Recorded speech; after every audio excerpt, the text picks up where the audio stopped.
Ladies, if sleep is fucking up your fat loss and hormone health, you survive off 5 or 6 hours, tell yourself you function through the day and you brag about it.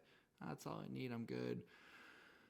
You eat perfectly, train hard, but sleep is not quality or not enough time. I don't care how much of that you do, you're not going to see results. And if you do, it's going to be very, very slow. Or just have terrible habits and you just feel like crap. And you're having cravings through the roof because you can't sleep. And that's fucking up your fat loss. There's going to be a multitude of reasons of what's going on. So I'm going to go through supplementation. I'm going to go through what to do and not to do. But I'm also going to go through like what your day should actually look like to your optimal routine. So sleep isn't just about like around the sleep time. Actually, most of how you're going to sleep is going to be you're going to be doing all day long. For example, you wake up in the morning, you go balls to the walls, 10 out of 10, you go watch the news, then you go on social media, and then you check emails, and it's like right when you wake up. Well, you know what? Your cortisol awakening response, which is basically your cortisol, just what it sounds like, it's like spiking 30, 45 minutes right when you wake up. Well, you're spiking it, and then you're spiking it again. And if you have caffeine on top of that, you're spiking it again. So you need to time the caffeine, make sure you're not looking at anything, like just have a meal, sit there, like read a newspaper, like just chill out, listen to some music, whatever it is for the couple 30, 40, 60 minutes. Make sure that's happening, okay? That's first and foremost. Now, obviously, that's like the timing of caffeine. That's how to build your day up. Now, let's talk about like actually how to really make sure, because if you're having no sleep, it's fucking up your cortisol, right? Which is going to give you hunger spikes and satiation just not available at all. But it's going to turn off your fat burning machine. It's going to help you storing belly fat. It's going to lower your thyroid if you're not sleeping, which is going to slow your metabolism down. It's just not a good thing whatsoever. So you should not be bragging about that, not getting enough sleep. So that's going to be the morning routine. Now, during the day, when you're working out, you want to make sure actually, like a lot of you just aren't working out hard enough or like hitting the right strain for your body and recover as appropriate.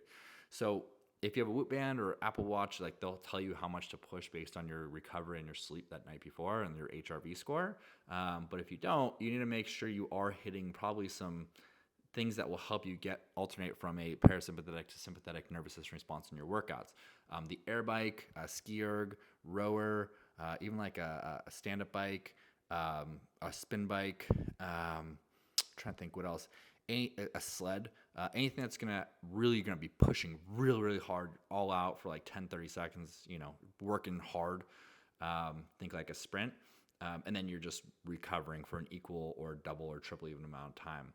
That's going to help your body go back and forth between parasympathetic nervous system and sympathetic nervous system response, which is going to help you get into deeper sleep and get into that parasympathetic nervous response when it's important. Now, winding down throughout the day, right? Your stress kind of peaks, and then you kind of wind down. To help you wind down, ashwagandha is a great one. Someone's like, can you stop recommending gummy bears? I'm like, first of all, these aren't bears. They're just gummies. And second of all, you clearly never coached anyone in your entire life, because I've coached over 6,000 people, and I know that the adherence to supplementation is probably the hardest habit to form. And if someone's going to have a gummy bear there, or gummy, they're going to take the gummy, because gummies are easier to take because they taste good. These aren't fun to take. You like gag them down. You have time with it just sucks, right? So anything you can do.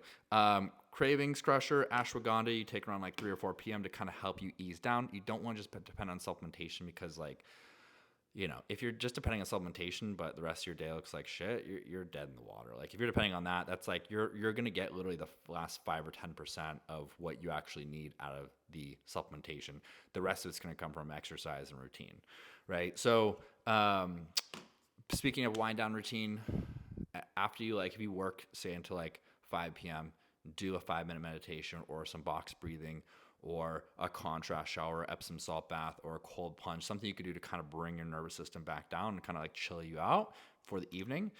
And then, sleep supplements are great, but you are typically going to be looking at most people misusing these. Most people don't have trouble going to sleep, so they don't need the melatonin. So I like the gummies here. Yes, a gummy bear. But yeah, if you don't have trouble getting sleep, you don't need this. And these are also commonly overdosed. Like I would start with, a milligram and kind of titrate your way up there. Sleep supplement by Prestige Labs. Melatonin just helps you get to sleep. This helps you get deep sleep and sleep longer. Has things like valerian root and a bunch of like camel hops and L-theanine and so this is a really good one. Magnesium, which is obviously I've covered a million different times, but these are things that you definitely want in there to get you deep sleep, and actually helps you recharge your metabolism while you do sleep as well, because it's got some coffee bean extract, which is great. Take these, don't take the, like the biggest mistake, people put these in the nightstand and they take them like 15 minutes before they fall asleep. You want to take them like hour and a half, 2 hours before you fall asleep. That's gonna be optimal for you. Okay. I made a whole sleep ebook on all this, different wind down routines and how to kind of like black out your room because it needs to be completely dark, shutting electronics off, better habits and supplementation. I go into deeper.